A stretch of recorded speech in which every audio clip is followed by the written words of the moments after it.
Hey, what's up? This is Ricardo, and in this video I'll show you how to remove the CPU fan from a Dell Precision M6700. If you're looking for parts for this laptop, go to our website and use this coupon for a 5% off discount.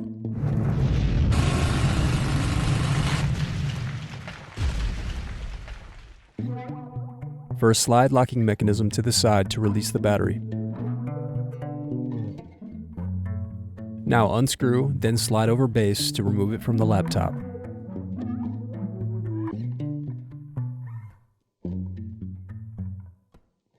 Now unscrew and disconnect cooling fan.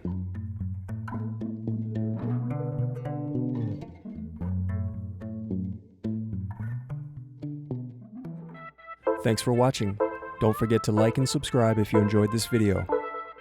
And if you need more, check out this playlist to watch other tutorials for your laptop.